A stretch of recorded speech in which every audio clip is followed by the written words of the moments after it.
he is the man. John Dündar'a, welcome to Hard Talk. Thank you.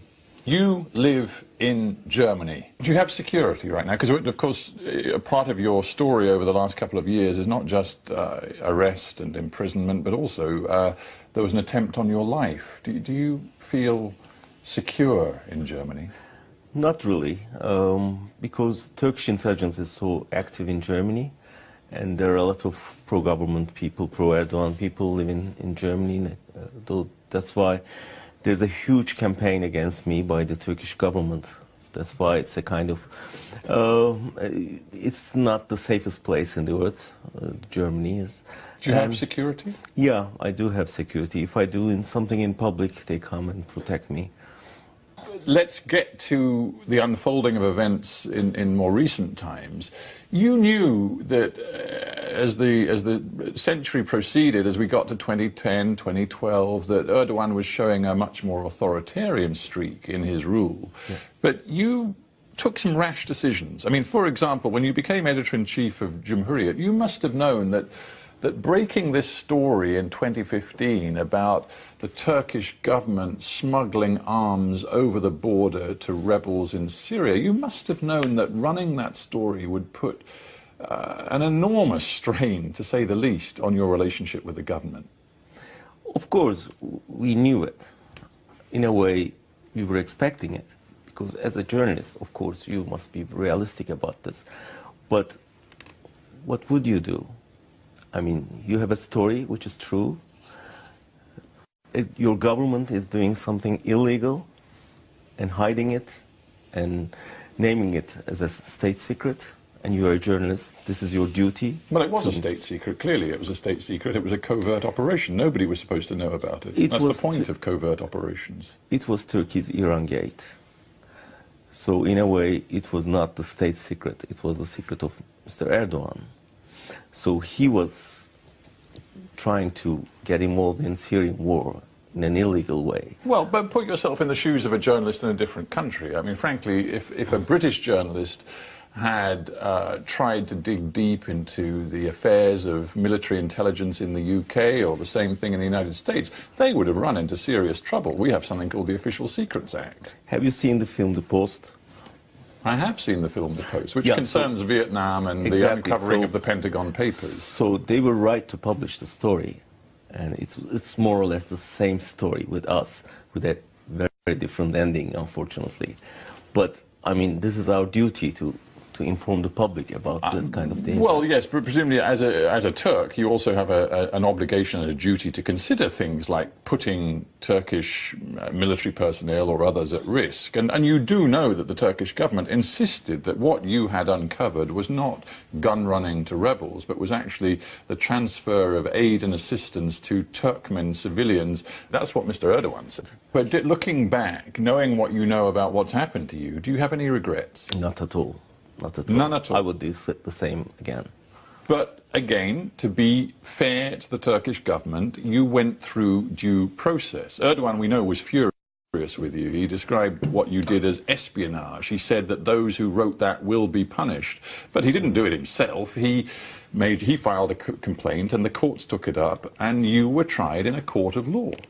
Exactly, and unfortunately, the courts are all controlled by himself, you know, nowadays. Well, that's your opinion. Oh, yeah. I mean, so when he ordered a kind of complaint, or he, you know, defined me as a traitor or a spy, no judge can, you know, decide the other way. You spent 92 days in prison in the course of the legal process before the actual conviction. What were those 92 days like? I was in solitary confinement. So, in a way, I was ready. Because if you're a journalist in Turkey, you must be ready for any kind of insults, imprisonment, harassment, even being killed. So, psychologically, I felt ready.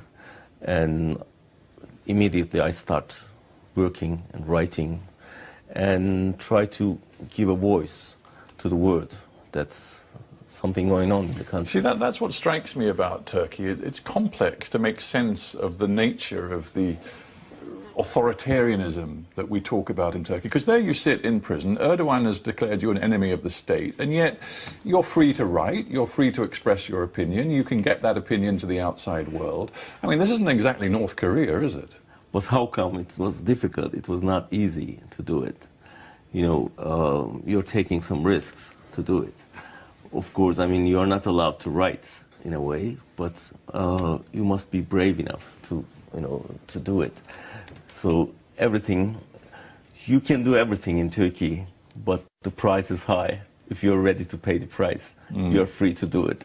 You're free to write. You're free to, you know, talk. But the price is really high, so you can spend the whole day, whole life in jail. Well, that's a very interesting way of putting it. The price is... And my lawyers advised me to stay away from the country for a while, and that's why I decided to stay in Germany. Was it partly out of fear? Because I referred earlier to the attempt on your life. A gunman approached you outside the court one day, and miraculously you survived, even though he tried to shoot you at very close range. But was it fear that drove you out of Turkey in the end? Of course. I mean, otherwise, yeah, being in jail doesn't matter. You can stay in jail for a while. But if your life is in danger, of course, you should think twice. It wasn't the Turkish state, though, was it? I mean, there has been a legal proceeding against the gunman, and there's no connection, it seems, between him and the Turkish state. He said he was inspired by the accusations of this statesman, and he's free now with his passport in his pocket. Would it be fair to say that you have been gravely disappointed with the reaction, for example, of the European Union in recent months, in terms of what you want to see, which is an isolation and condemnation of Erdogan? Unfortunately, yeah. I'm so much deeply disappointed by the attitudes of the Western governments due to the refugee crisis, in fact. Because they need Mr. Erdogan. Yeah, they didn't want to annoy him, and they want someone to lock the refugees in Turkey, and the key owner was Erdogan. So they made a really dirty deal with Erdogan, and the deal was they kept a kind of close eye to the Erdogan's aggression, and in return Erdogan kept the refugees in Turkey. Well, you say a dirty deal. I mean, others would say it's practical politics. Sure. To quote a former EU Commissioner, Günther Verheugen, he said the other day, well, actually it was the end of last year, but in the midst of this negotiation of what Turkey could do to stem the flow of refugees into Europe, he said, the truth is the European Union needs Turkey more than Turkey needs the European Union right now. Yeah, what about the principles? What about democracy? I mean, we've been fighting for so-called Western ideals like democracy, human rights, press freedom, equality of men and women, secularism. And to see the European leaders at the other side is really disappointing. So they should be supporting democracy in Turkey, but instead they just ignore it. I mean, ignore the issue. But you're in a difficult position because on the one hand you seem to be arguing for the isolation of Erdogan and the Turkish government by the European Union, and yet on the other hand, surely the whole point of your position is that you want bridges to be built between the European Union and Turkey. So what message would it be sending if Turkey was completely isolated? Because Turkey is not equal to Erdogan. So Erdogan should be isolated. Turkey shouldn't. And there's another Turkey. And it's not only Erdogan, you know, so the opponents, the freedom fighters in Turkey, Democrats. Yes. We interviewed Mr. Erdogan last year on Hard Talk. This is what he said about the accusation that he has repressed freedom of expression systematically in his country. He said no one is jailed because of journalism.